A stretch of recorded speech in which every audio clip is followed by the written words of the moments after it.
Marches have been taking place in more than 200 cities around the world for what's billed as a global day of action for climate justice.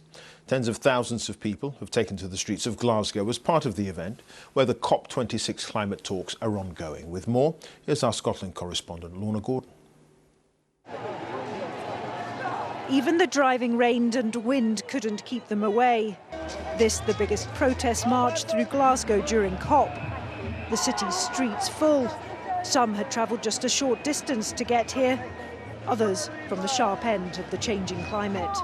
I come from the Philippines and I am an indigenous person from the mountains, and this is personally important to me because climate change is killing my people. It's killing indigenous peoples around the world. We are at the front line of the impacts of climate change, but we have the least carbon footprint.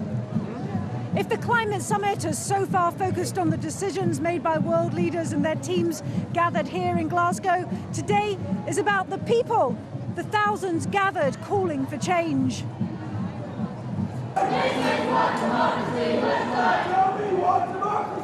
Discussions inside COP today focusing on nature.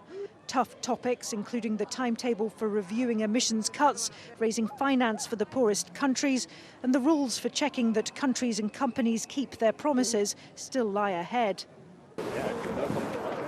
This afternoon was mostly peaceful, but there were a small number of arrests, including this group of scientists being led away by police after blocking a bridge.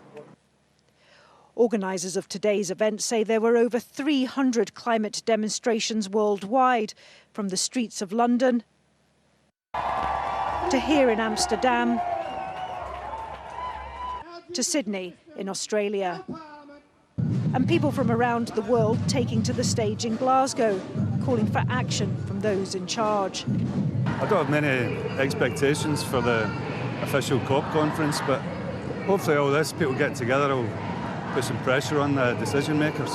I don't know where we'll be in 10 years and 20 years, so I'm out here, so is my mum, my granddad, everybody's out here. I don't believe it until I see any results, and there's no solid law-abiding commitments, so we're just going to have to see it. I think it's all for show. Those marching here today on a wet and dark November afternoon will be hoping for positive news during the final week of talks, that it's not too late to deliver the substantial change they want. Lorna Gordon, BBC News, Glasgow. Improvements to public transport, making cycling easier, and a plea to big business to listen to climate concerns. Just some of the calls from the thousands of activists who've marched through central London today. The event was one of dozens around the country, organised to coincide with the COP26 Climate Conference. Thomas McGill has more. They came in their thousands to the city, a place known for its big business power and wealth. All demanding to be heard. We need action now. We need action for our children and our grandchildren. As young people, it's our future that's going to be affected. We need to show solidarity with people actually making changes. Well, everyone here today strongly believes they must take direct action. And their banners, their chants, their flags, they reflect a whole wide range of issues and demands. But they're united in one thing. They want to be heard and they want change. And here on the streets, many acknowledge real change starts at the bottom, and that some Londoners and those in power simply aren't doing enough.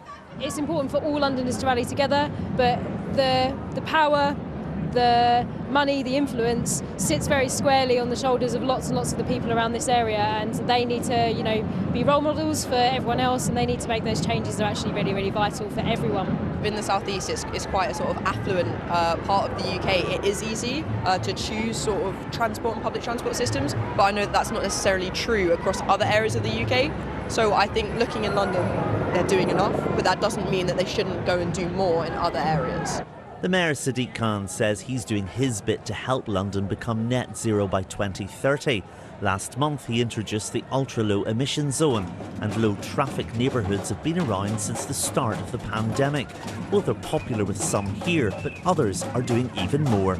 we both got rid of our cars recently, and we've got an LTN where we live, and there's a lot of controversy about it. But eventually, people will have to abandon their cars. I think the low traffic neighbourhoods, although very controversial, I think they have actually been a positive step. I'm a big proprietor of veganism and vegetarianism. Second-hand shopping, I do a lot of that. I think that's a really good idea. About half of the change that needs to be made can be made by individuals doing the right thing, not eating meat, not flying, and generally living in a more modest and simple way. So some progress is being made by some people, but the big message today is clear. We're doing our bit. Time for leaders and big business to do theirs. Thomas McGill, BBC London.